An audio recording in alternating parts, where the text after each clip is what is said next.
What's up, everyone? Welcome to Pat's Chat. I'm Doug Kyed, joined as always by Michael Hurley.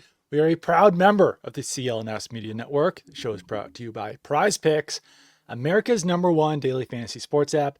Download the Prize Picks app today and use code CLNS to get $50 in lineups after you play your first $5 lineup. Michael, how you doing? I'm all right. How are you? Doing all right. Happy Thanksgiving to everyone who's Mm, listening. Tomorrow. indeed. I'm actually a Is little there sleep. is there a there's Black Friday, there's Thanksgiving. Is there a day for the Wednesday? I'm gonna say no. That is the skip out of work early Wednesday, I believe it's Hmm. called. Not a Yeah. lot of cars.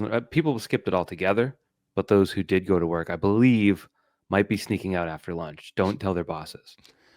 My daughter hasn't had school since Monday when she had a half day. So, Really? yeah, That's interesting. parent teacher conferences, Okay. which basically gives them like a second winter break. It's Yeah. wild. Yeah. So my kid's school did that the day before Veterans Day. So they Mm. basically had a 4-day weekend.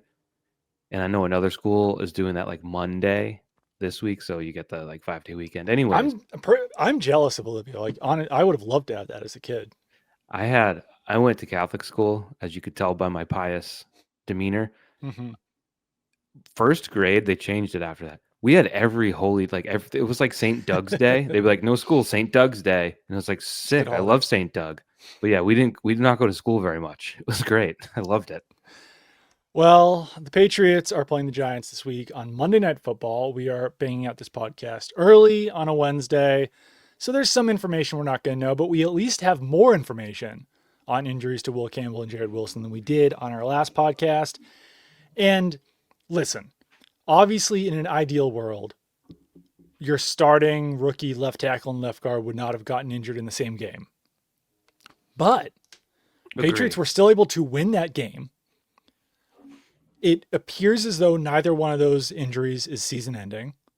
And the Patriots have a bye week after this week. Hmm. So they've got a lot of rest or more rest than usual Sunday going into a Monday game. Hmm. Then they've got a bye week. And then they come out and have to play the Bills and Ravens, which is not ideal if you're down two offensive linemen. But like after Sunday's game, this kind of feels like it's a best case scenario. And we still don't have all the information on Will Campbell and Jared Wilson's injuries, but I think that a lot of people were assuming it was going to be a season ender for Will Campbell and a multi-week injury for Jared Wilson. And it seems like it's probably just going to wind up being a multi-week injury for both. Yeah.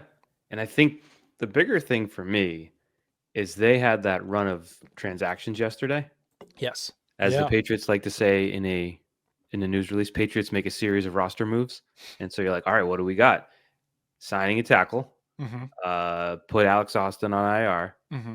add Bill Murray, old friend Bill Murray to the Yep. practice squad, and releasing so there were a number of transactions. Those were like this week's roster changes, and notably Will Campbell to IR wasn't on there, Right.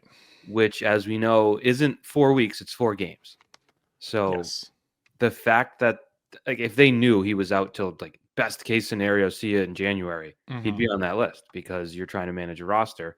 Though, as you noted, for much of this year, they didn't even fill the 53-man roster for a while. So not the And most stacked yeah, roster, but it is still possible that they could put him on IR sure, before the Monday night game. sure. And because they probably will need some cornerback depth, but they could just sign that guy to the practice squad too. They don't need to sign a cornerback to the Yeah. 53-man roster to fill in that depth. But like, yes, as of Wednesday morning, Will Campbell's not on IR, but it is telling that, all right, we're signing a tackle to the 53-man roster. The first move we're going to make is to put Alex Austin on IR and not Will Campbell or Jared Wilson. So that does seem like in the moment a positive. Yeah, just because there'd be no reason to not do it right away. Like there's no gamesmanship, there's no advantage if Right. they knew no chance he plays in the next 4 games. So you do out that math, maybe even if it's just one game, you're talking about your left tackle, you Mm-hmm. know? So it's Yeah. probably worth it to squat on that roster spot and hope it's the best. And then another development, Dr. Mike watched the alternative angle of the injury, which I think we saw after the podcast Sunday night. Yeah, it came out on like CBS's streaming Sports app or something. HQ, Yeah, yeah. yeah. And didn't, I mean, you never know. but Will Campbell did get his foot off the ground after the contact happened, which to me often you've seen it a lot where if that foot's planted and the spikes are in the ground, that's where the devastating knee injuries happen. The fact that, he absorbed a heavy human being landing on his leg, but then moved it might have, minimized the damage. It's true. Yeah. It did not look as bad as it could have been, I would say. And we'll see how this all shakes out. We'll see when he's able to return, see when Jared Wilson's able to return. But we have a pretty good idea that Ben Brown's going to be the left guard. And Mike Vrabel kind of left it up in the air about who was going to be the left tackle while Will Campbell's out. The current options are Vidarian Lowe, Marcus Bryant, and Thayer Munford Jr. If you were to handicap those, Vidarian Lowe seems like the odds-on favorite since he was the one who came in the game. Marcus Bryant, though, was the first tackle onto the field, the first backup tackle onto the field in that game since he replaced Morgan Moses at right tackle. Yeah. Marcus Bryant does have more experience at left tackle. Thayer Munford has started a decent amount of games in his career. Less than Vidarian Lowe, more than Marcus Bryant. So yeah, it seems like it'll probably be Vidarian Lowe, but not a bad thing to leave the Giants wondering a little bit about who that player is going to be. Yeah, we are the foremost Marcus Bryant truthers in the world. Yeah. Didn't love his reps when he was in there for Morgan Moses the other day. There was obviously the touchdown throw came on that play, but Marcus Bryant got blown off the line. Yeah, Drake Maye had to actively avoid his rusher in that play. Which was crazy because if you rewatch it, Drake Maye never even looks at him. He's just sort of like, oh, that guy's probably going to rush off the edge. I'm going to have to step up. And maybe it was luck. I don't know. But it was not a great showing for a guy that we've trumpeted. Trumpeted? Is that the right word? Sure. We trumpeted his greatness.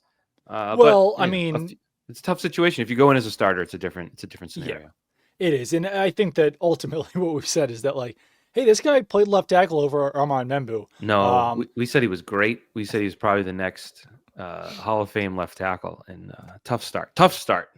Vidarian Lowe obviously has a history with the Patriots. Not the greatest history, but we talked about this a little bit, I think, on the podcast. Having Josh McDaniels, having Doug Marrone, Jason Houtailing, Robert Kugler, the Patriots have a much better offensive coaching staff than they did when Vidarian Lowe was playing in 2023 or 2024. When he had Adrian Clem as his offensive line coach in 2023. He had Scott Peters in 2024. Obviously, Gerard Mayo was the head coach in 2024. Alex Van Pelt, Josh McDaniels is an upgrade there. And even head coaching from last year, going from Gerard Mayo to Mike Vrabel. Like, it does feel like Vidarian Lowe is set up to have more success. He's also got better players around him than he did in 2023 or 2024. I don't know how much all of that will help, but it feels like it'll give him a slight lift from what we saw in 2023 and 2024. You might be right. You may be correct. I think in the region there might be a little skittishness of just seeing it because of all of the and if we were to go back to last year, which again last year feels like a fever dream, and to try to itemize so many things of it can be difficult because it sort of all blends together at this point. But if we were to go back to last year and sort of power rank the offensive linemen, I feel as though he would be in the middle. Right? I'm glad you said that because, Michael Jordan would have been lower. Demontre Jacobs would have been lower. Oh, yeah. Maybe the bottom, actually. Nick Leverett would have been lower. Who else did they have at left guard last year? I'm literally bringing up the starts because Michael Wenu was going snip, snap, right guard to right tackle. Yeah, according to the most common line, you had Vidarian Lowe, Michael Jordan, Ben Brown, and Wenu Jacobs. Okay. So, but Jordan got cut midway through the season, so they had someone else at left guard. He started 11 games. Brown started 10. Lowe started 13. And Wenu started all of them, and Jacobs started 13. Which, damn. If I'm going to go through here, there's going to be Nick Leverett started a game. Chukwuekorfor, of course, played a game. Lecitus Smith, do you remember his work? I feel I like we talked do. about him on the podcast. Center from the Packers. Yeah. City So started a game. City. Wow. Only one game for City. So that's Yeah. pretty wild. Cole Strange started 2 games. Yeah. Cole Strange was fine. Oh, Layden Robinson would have been maybe very much near the bottom of the list. He started a bunch of games. David Andrews played 4. Yep. He Caden was Wallace didn't do much. So yeah, like I mean, going through the list, yeah. Vidarian Lowe was not great. He was not probably even average. But compared to some of the guys that he was playing with last season, it could have like he was not like you said. He was not the biggest issue on the team. I guess though, all of what you said is valid with the coaching and the environment and everything. You're out on an island out there, and Right. so much of left tackle is your physical toolbox. Yeah. And I consider it probably the hardest job in sports. Yeah. One of them. Not to diminish any other, but you have to be 6'5", 330, nimble as a ballerina, strong as an ox, and smart. Right. And it's just this. I don't know. I don't know that that's going to improve rapidly from year to year based on the number of things. But I think what you might benefit from with the coaching is a way to offset it. Josh McDaniels has coached 8 million games. Right. He's coached some without a starting left tackle. So Yeah. maybe you get the ball out quicker. Maybe you run a little bit differently. Maybe you play offense differently, and maybe it's a little simpler and less explosive. Maybe you don't have those X plays. Right. X plays. X But plays. you might be able to salvage a functional offense with the coach through the coaching if the player can't magically be better. So the Patriots had 10 offensive linemen last year who played at least 100 snaps. Owenu has the highest PFF grade, then David Andrews, then Vidarian Lowe, then Ben Brown. So his grades were high last year. We went on that Sunday. Like from 23 to 24, he like doubled his PFF grade. yeah, but his PFF grade was still only 54. So it went from 41.7 to 54. Pass blocking grade went from 36 to 66.9. So I know that people hear Vidarian Lowe's name and have that like, I don't know, Little PTSD. visceral reaction, but it might not be as bad as some people think. And we'll see. They've got 2 difficult edge rushers to go up against with the Giants, Brian Burns and Abdul Carter, who hasn't done a ton, but we all watched him in college last year. Definitely a very talented player. So this is a good test right off the gate. 36, 66.9. Yeah. That means you'll be about 99 this year. Yeah. I've run the numbers. Did you see what Brian Burns had to say about Drake Maye? I did just before this podcast, actually. I saw it this morning. That's kind of funny that we both saw it when they came out yesterday. But can I read this? Is that bad podcasting if I just read it? I would just read it. This is Brian Burns. So Brian Burns, Giants edge rusher, has 13 sacks. Brian Burns talks about 13 sacks this season? 13 sacks. Wow. Brian Burns talks about what he's seen from Drake Maye. He's talented arm. I'm not really too sure yet about how quick he is to process everything, but I do feel like he makes the right plays at the right time. He does seem to be poised, maybe a little bit too poised in the pocket, but just overall, he's been showing his talent for sure. Kind of faint praise on that first question to say that he's not too sure about how quick he is to process. And then he makes a comment about maybe a little bit too poised. So he was asked a follow-up, what do you mean about too poised? He said, I feel like at times he's so caught up in making the right play or getting so caught up in his routes downfield, he just forgets about somewhat of who's rushing him, if that makes sense. It could be a bad thing. It could be a good thing. What I mean by poised is that he takes his time. He makes the right reads and he tries to make the right play. It can also bite you in the butt at a certain amount of times if you've got edge rushers coming and you're not really too cognitive of where they are. So I respect Brian Burns a lot. Obviously a very good player. He's been in the league for a very long time. I don't know if I completely agree with what he's saying, but it's certainly notable that he thinks that about Drake Maye. Does that make sense? Yeah, I think what he's saying is I'm licking my chops at the chance to sack the quarterback who sometimes looks downfield instead of at the rushers. So, I mean, I haven't taken like the deep dive in the last 3 games worth of sacks, but I was the guy who did I'm going to watch every sack and pinpoint the blame on this. most of Drake May's sacks at that point in the season were him running out of bounds or literally just scrambling forward into pressure and To the getting line of sacked for scrimmage. like a negative 1 or 2 yard loss. Yeah. It's not him just like chilling in the pocket, hanging out, and then getting annihilated in the backfield, which is what Brian Burns is making it sound like. Yeah. I mean, I guess maybe the Pittsburgh game, there was the strip sack, right? Right. And that was like basically a year ago at this point. Yeah, pretty much. No, I mean, I guess it's generally inadvisable to throw out strategy and thought process that you're bringing into the game. But Yeah, no, I'm not disrespecting him. I'm not trying to be a homer here, but like that's just not necessarily something that I've specifically seen from Drake Maye this season. yeah, but you're looking at, I just wanted to double check it. The only team in the NFL eliminated from the playoffs without a head coach.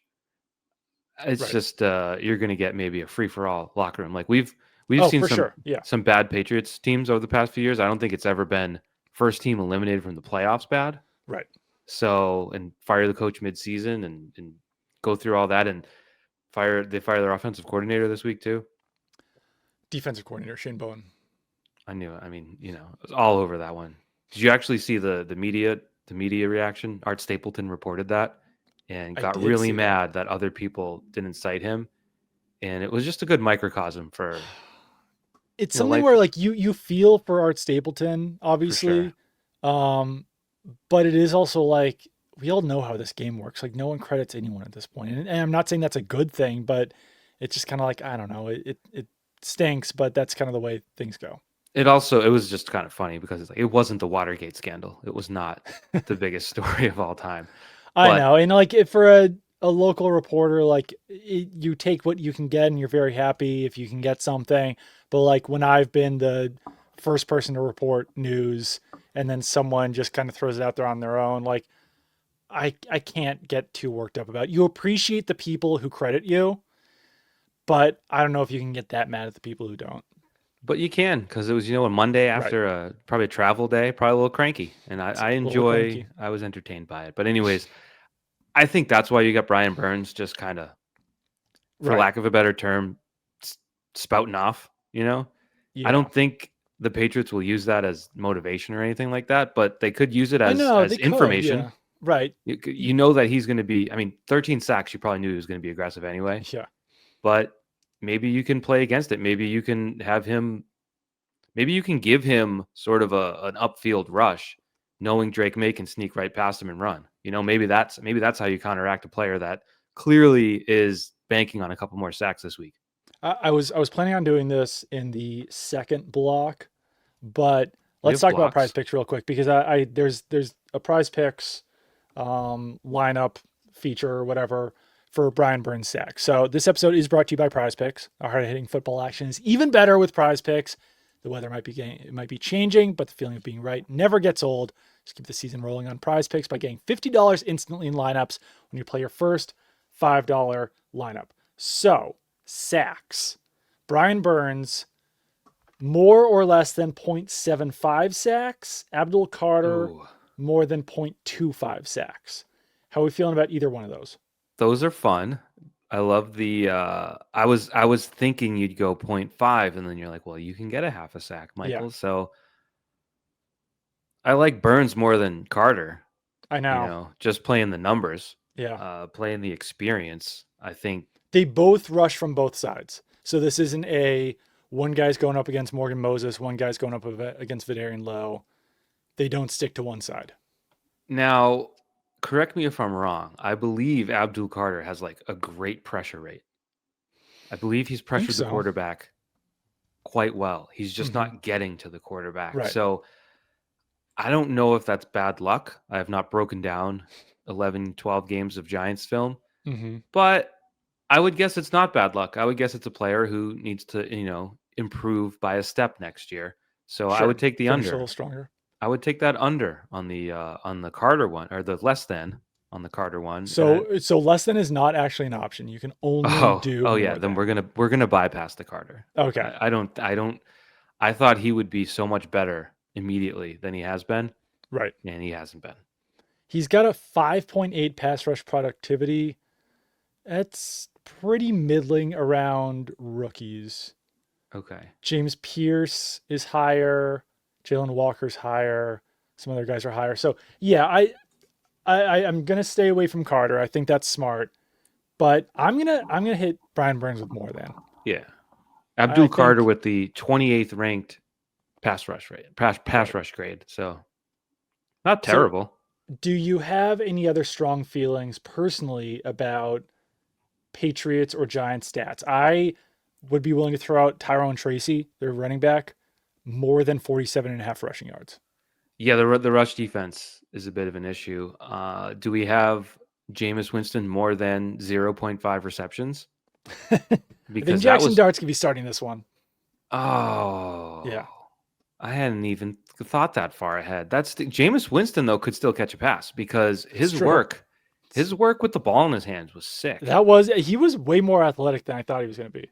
He kind of sunned that linebacker. They like shoved him to the ground, just high stepped in the end zone, and then like went straight into the celebration. That was one of the best Yeah. touchdowns I've ever seen in my life. Jackson Dart, more than less than 212.5 passing yards. Less I'm kind than. of feeling less than on that. Yeah. I don't like him in that spot. I don't like him in most spots. I Right. know he's had some flashes.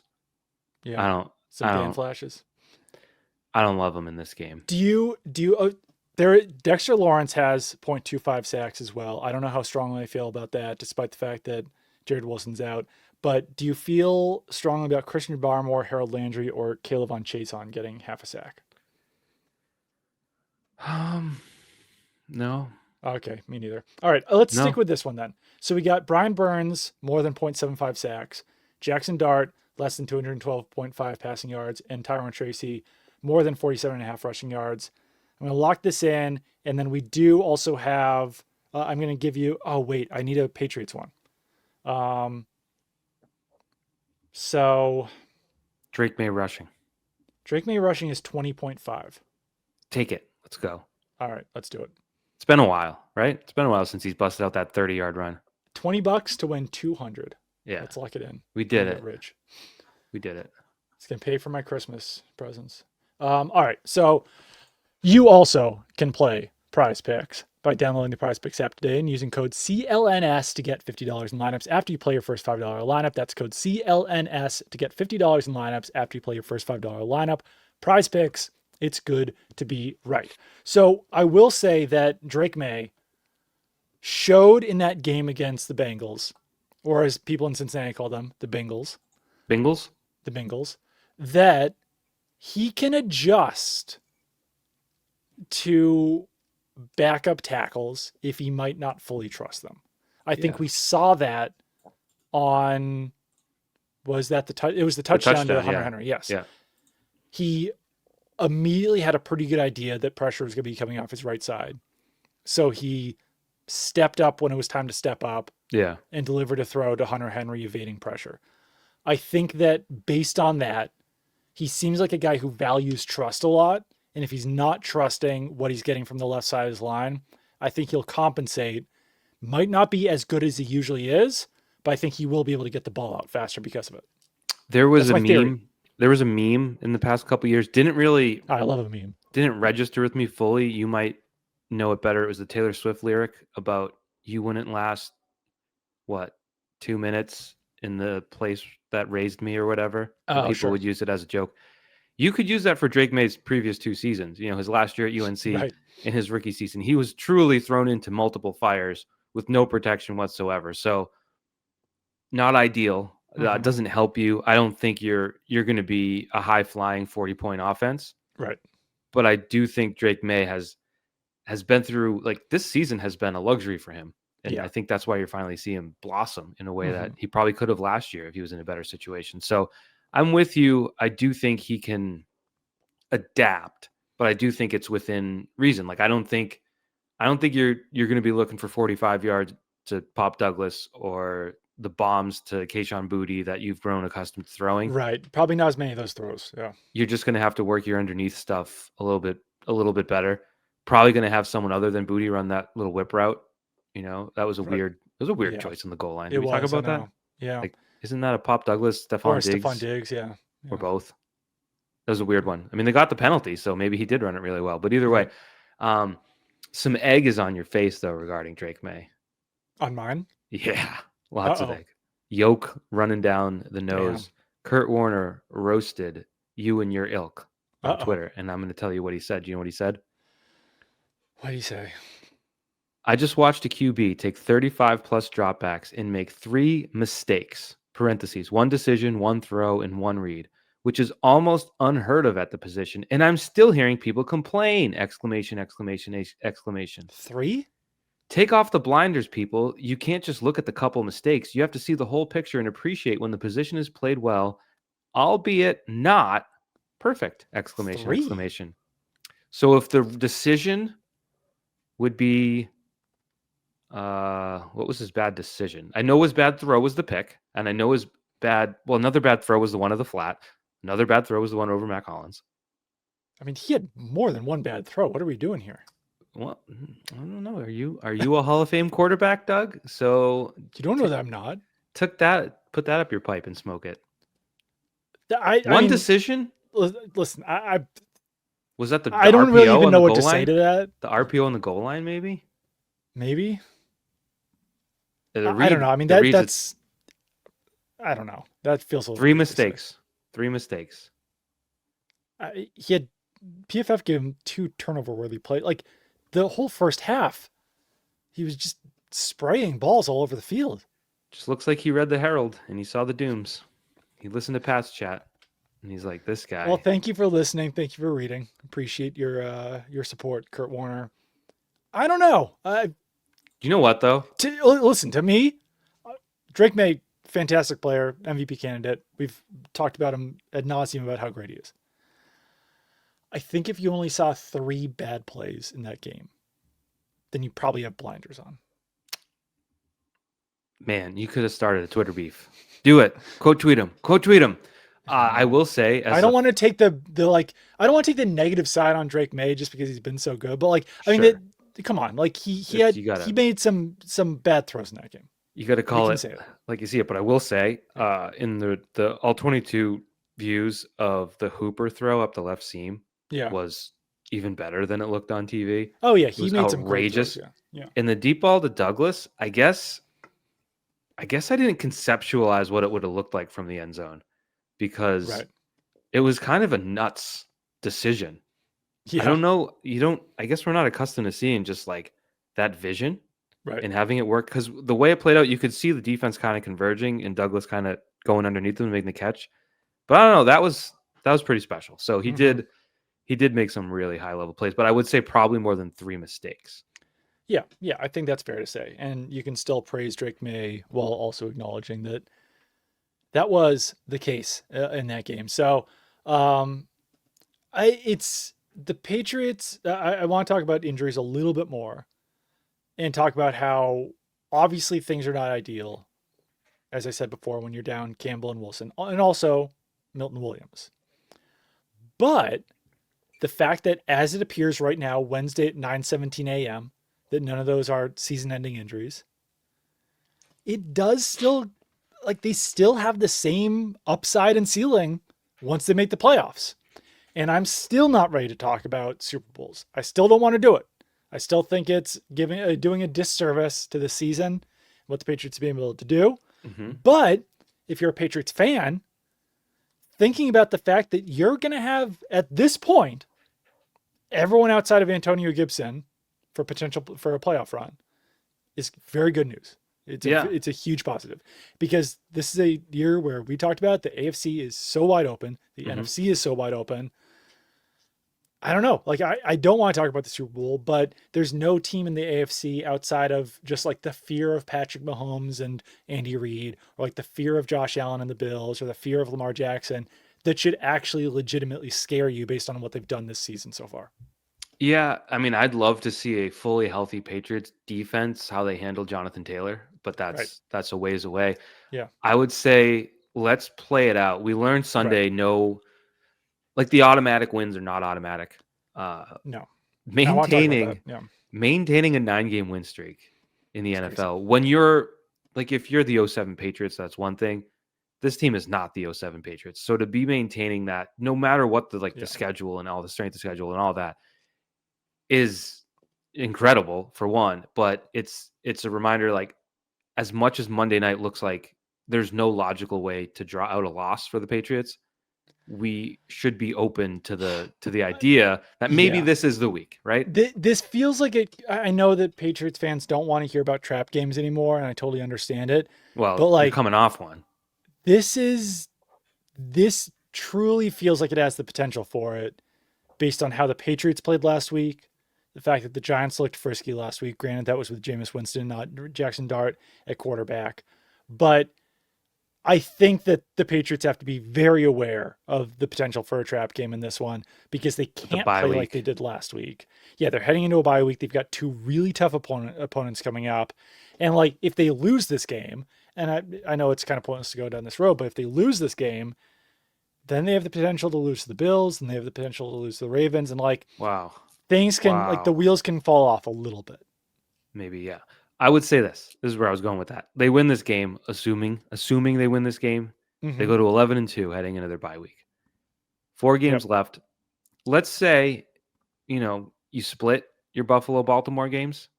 I don't know how those play out. Maybe you lose them both, maybe you win them both. But let's just say you split it, you finally lose a game. You're looking at 12-3, Mm-hmm. staring down the barrel of Jets and Dolphins. No matter what, even with those injuries, to your point, you are still going to be in control of the 1 seed if that's what Right. the ultimate goal is, which it should be, because that week off, I think these days is insanely valuable. Yes. Uh, Again, unless you're sort of a battle tested Chiefs type team that's been through it, Right. getting that week and just getting a free advancement is pretty significant. So I think it's fair to say it's going to be in their control. And we can look at how the games this week are going to play Mm-hmm. into that. I know the Bills play the Steelers, which is a losable game. Mm-hmm. That's on Sunday, right? I think That's so. a Yeah. Sunday game. Well, yeah. There's no other day that it could be. Well, there's Thursday and Friday this week. Oh, there's Friday this week. Yeah, Egg on my face again. and there's 3 Thursday games. God, the So Black Friday game. What are we doing? I guess I'm working that day at least, so I can. I'll tell you what I'm doing. Probably watching it. So Just Packers Lions on Thursday. Chiefs you got Cowboys. Bengals Chiefs Ravens. Cowboys, which is relevant in the AFC playoff picture, as is Bengals Yes, Ravens. Nothing. The Friday game, Bears at Eagles, is that's a just a good fun one to game. watch. 3 o'clock. Tickets as low as $314 on resale if you'd like to head down to Philadelphia. But you've No, got thank you. Buffalo at Pittsburgh in the 425 window. Like, that's if Buffalo loses that game, I don't know how you lose the AFC East. Yeah. Buffalo Oh, pretty for much sure. has to win out, including the head-to-head. And Right. then Denver at Washington is your Sunday night game. So that's where you're watching in terms of 1 seed implications. Right. Houston at Indianapolis is absolutely the game of the 1 o'clock window. So Yeah. there's a lot that's going to play out that when they take the field, money will be a little bit different than it is now. Yeah. Definitely. Because I would be surprised. I put it this way: I'd be surprised if the Bills, Colts, and Broncos all win. Right. Yeah. So there'll be some movement one way or the other. Where do you stand? A lot of people, you talk about like Vidarian Lowe, just hearing the name giving people the jitters, and you just mentioned the sort of rational or irrational fear of Patrick Mahomes in the Mm-hmm. playoffs. I personally root for the popcorn factor. I'm a big popcorn guy. Mm-hmm. And I think Patriots getting a bye, Chiefs sneaking in last spot and coming in the divisional round is A+ cinema. Yeah. Might not be best for the New England Patriots and No. their long-term run, Right. but I'm personally rooting for that from an entertainment standpoint. What do you think is the best? Let's say they get the 1 seed. Hmm. The best scenario is a team like the Chargers or the Jaguars coming to New England, I think, I would agree with that. Yeah. One for of winning. those Pittsburgh, Houston, Jacksonville, Houston Chargers. looked good the other night. I don't know if the Bills just looked bad. They did, but Stroud still, I'm still not totally believing in Stroud. Defense looked really tough. Okay, so let's say Pittsburgh, Jacksonville are the Chargers. Yeah, I don't think Pittsburgh wins in New England twice in a year. Right. Yeah. Yeah, I think that Pittsburgh, like I think there will be a lot of motivation to Yeah. avenge that loss. And I if guess they come in. this conversation's relevant whether they're the 1 seed or the 2 seed, Right. because then they just play that team a week earlier, basically. Yes. Right. But I don't know. think you want to see the Bills. Third time, probably not. Probably. I mean, probably Don't not. want you wouldn't want to see the Chiefs.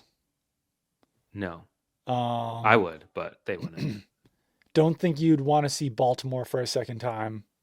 So Yeah. yeah, I think, and out of those three, Chargers, Jaguars, Steelers, I think I'd want to see the Jaguars the most if I'm the Patriots. Yeah, probably. I do like the idea of the Steelers coming back and be like, we kicked their ass last time, but it's like they For gave sure. you 41 turnovers. Yeah. So yeah, no, but I think the fact that we can have this conversation without it being silly is pretty. Usually, we expected Doug, and I did take note of this Sunday night watching Sports Center when they had the big playoff picture, AFC playoff picture, and it's like Patriots won, and it's like they had I think they might have the Dolphins in the hunt, and it's like I think all people hoped to get out of this year was to be in the hunt Right. in early December, And not they even at the are, end. yeah. What I wanted to figure out the math. Like, what's the lowest possible pick the Patriots could actually have in the draft? With 10 wins, like, you're probably not picking much lower than like 18, 19, something like that. Well, 10 wins, and we assume they'll win again. I mean, even with 10 wins, I'm saying, yeah. Yeah. Well, we could look at last year's draft order and see what an 11 win team might have had, but Right. probably you're right. You're probably encroaching upon the 20s at that Yeah. point. Yeah. It's pretty wild. Because someone asked in the mailbag, like, would you trade a first round pick this offseason for AJ Brown or Max Crosby? It's like, given where the pick's going to be, Yeah, it's a different and depending on conversation. how far you make in the playoffs this year, if adding a player like that is going to mean the difference between being a legitimate Super Bowl contender and not, I think I'd probably do it just based on it being kind of like a weak draft from what people are saying. And you've got to run to make when you've got a quarterback on a rookie contract. So I would be in support this Yeah. offseason in trading a first round pick for a good vet. Pittsburgh went 10-7 last year. They picked 20th. Yeah. So like you're talking You're looking about at 23, 24, 25 at best or right. worst, however you Yeah. want to phrase it. Yeah. So I would be in favor if the Patriots were to try to trade a first round pick for this offseason. You said AJ Brown though? Yeah, maybe not first for AJ Brown, but yeah. Doesn't really look like a first round pick worthy player at this point. And I know the Well, offense is I know, but he doesn't look I don't know. There are people that it might respond not to take those a first round pick. Yeah. He But I'm don't- saying yeah. like for like trading a first round pick for a player, yeah. I think there's some sense to be made out of that. This episode is brought to you by Prize Picks. The hard-hitting football action is even better with Prize Picks. The weather might be changing, but the feeling of being right never gets old. So keep the season rolling on Prize Picks by getting $50 instantly in lineups when you play your first $5. Download the Prize Picks app today and use code CLNS to get $50 in lineups after you play your first $5 lineup. That's code CLNS to get $50 in lineups after you play your first $5 lineup. Prize Picks, it's good to be right. So earlier, before the show, I put one together that has Drake Maye, more than 1.5 passing touchdowns. Mm-hmm. It's got Theo Johnson, Giants tight end, more than 31.5 receiving yards. Makes sense. Tight end. Trevion Henderson, less than 15.5 rushing attempts. Oh, yeah. And Tyrone Tracy, more than 47.5 rushing yards. So if Tyrone Tracy doesn't get 47.5 rushing yards, we're all screwed. But I'm feeling pretty good about that Trevion Henderson number. Yeah, that's a lot of carries for him with a healthy Stevenson. Even though Stevenson got, as famously noted, 6 carries for 5 yards on Sunday, he's still there and still taking snaps and still in pass protection. So that's just going to cut into that number. Yeah, and Drake Maye only had 1 passing touchdown last year. I think that they figure out last week. 2 weeks in a row. 2 weeks in a row with only 1 touchdown. So I think that it's time for him to get back on the board there. And the Patriots basically always allow at least 50 yards to a tight end. So, and Theo Johnson and Jackson Dart have shown a pretty decent connection this year from what I've seen. Drake Maye has thrown more than 1 touchdown pass in 8 of his 12 starts this year. Wow. Well, that ends on Monday night. But use code CLNS, download the Prize Picks app today. Get $50 when you play your first $5. Prize Picks. Yeah, do you I had to get 4 new tires on my truck yesterday. That wasn't fun. Oh, nothing worse. There's 2 things that I found as an adult. Yeah. Just most painful expense, tires. Yeah. Because you're like, oh yeah, 1,100, cool. Like I was hoping to spend 1,100 on tires today, and then you go show your friends like, check out my new tires. Yeah, I got the Kohos. I got the Yokohamas. Like, Yeah. no one cares.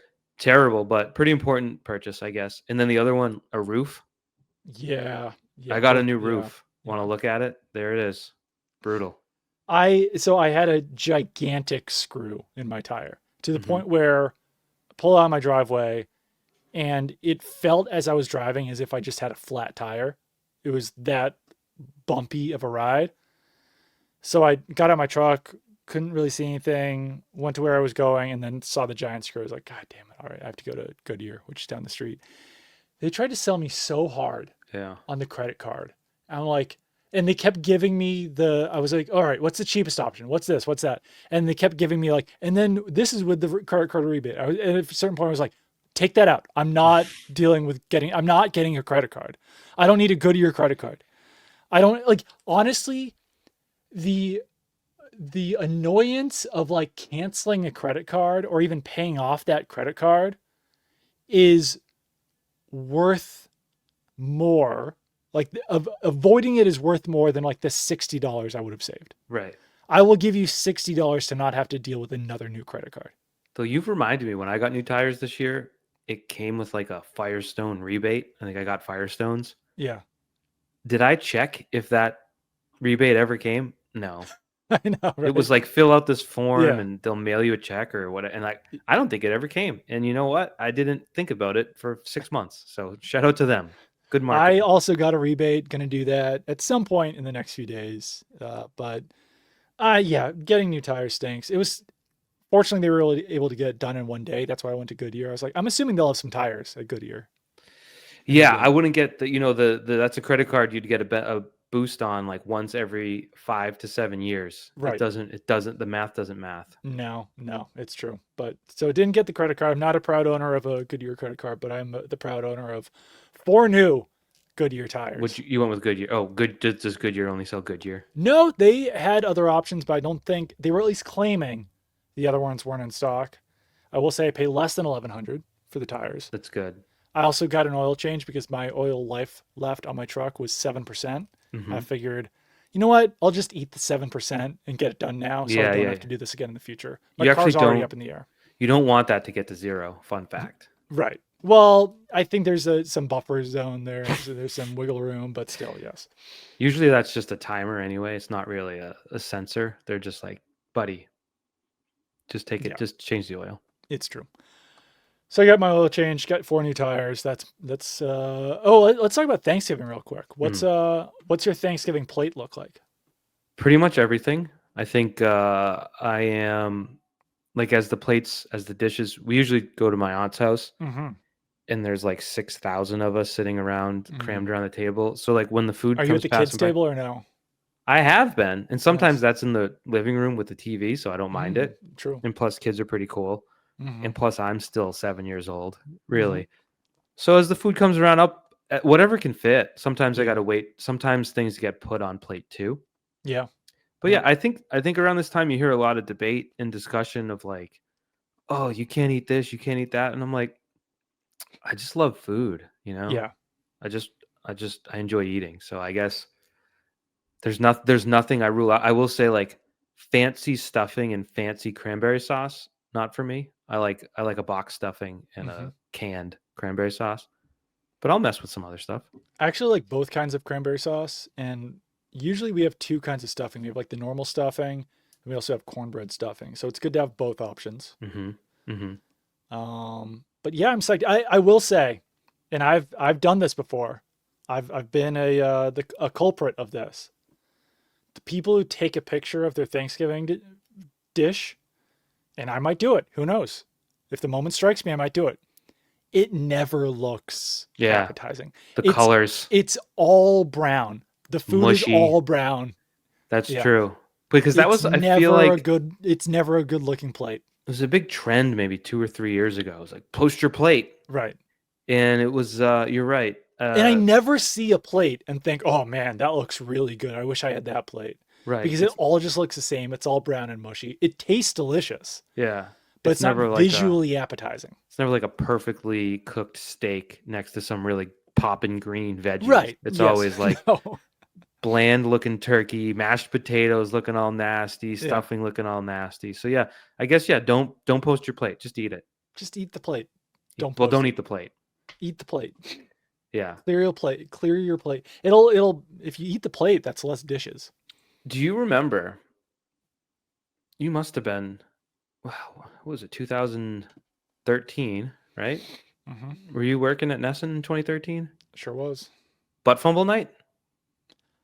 That's my Yeah. that's my Thanksgiving football memory. I was at home though. I don't think I was like on a wait. No. That was in 2013. 2012? Yeah. Might have been 13. I will. I'm gonna check the tapes. It wasn't. I'm gonna tell you right now, it wasn't. Fair enough. It was not. It was not 2013. It was 2012. Yeah. Wow, 2012. Steve Gregory. Shout out to him. Yeah. Because I was at the Patriots-Jets game in 2013. Okay. Oh, was that the overtime loss? I think that was the Chris Jones. Oh, the pushing, the illegal pushing. I think it was that game. It was either 2013 or 2014. Yeah, they lost in overtime. Yeah, you can't be pushing out on the football field. But yeah, the nightcap game. My hot take, I'm not for it. I'm not either. I love more football. Yeah. But there's kind of the sense of like, well, we did our Lions Cowboys thing. Yeah. It's time to wrap it up. It's time for bed. I bet the ratings are good, but not great, because it's like at a certain point, you're kind of toast, and it's usually around 9:00 on Thanksgiving night. Yeah, we should wrap things up here in a second, but we always had a tradition in my family where we would watch, we would watch Home Alone and Planes, Trains, and Automobiles on Thanksgiving night. And then when they introduced the football game, it's like, all right, I guess I just will not watch it, or I'll have it on my laptop or something. I don't know. It's like, and then it's Patriots Vikings, and you're like, crap. Right. Yeah. So I don't love that. I don't love the Black Friday game, because it's just like, these are days that you usually spend with your family, and you don't always need to have a football game on while you're doing that. Yeah. I don't know. Don't get me wrong, I love my Thanksgiving football. Yeah. Oh yeah. I would argue the part of Thanksgiving football that bothers me the most is that they make the second game at 4:30. So that first one ends and you're like, damn it, there's 40 minutes until this damn game starts. I have news for you that I did not know until today. What? The first game starts at 1 this year. Oh, it's usually 12, right? It's either 12 or 12:30, but it's at 1 this year. I think it'd be 12 and then 3:30 the games were. So you got 1 and 4:30. 1 and 4:30. That's different, right? I don't like it. Why are they making us wait everyone's awake. Why are they making us wait an extra hour for football? It's the muscle down at Macy's. They're like, listen, we need more parade glow. No, because the parade's over. So now what are we going to do between the parade? Is there a dog show on? I don't want to watch a dog show. Are you a parade viewing family? My kids love the parade. So we always have it on, yeah. Well, I'll flip NBC and CBS. Oh, wow. Because you never have to watch commercials that way. And CBS's coverage has never been good. Like they're always like spying on the parade, sort of. And then they cut to like a Broadway musical singing a song in the theater, and you're like, this isn't a parade. But anyways, I don't know where I was going with that. I enjoy the parade. I do.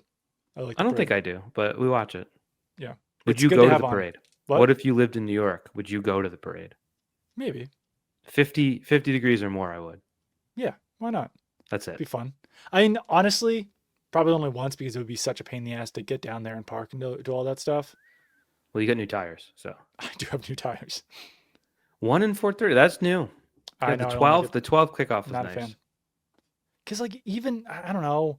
Yeah, I'm not gonna keep complaining. That's tough. But when it was I guess it was always Detroit, and they're the very western edge of the Eastern time zone. Right. But I love Thanksgiving. I'm looking forward to it. It's gonna be a good day. Hopefully you're listening to this on Thanksgiving. If you are, happy Thanksgiving. Happy Thanksgiving. Yeah. Don't take a picture of your food. No one wants to look at that. Yeah. Don't do it. All right. Goodbye.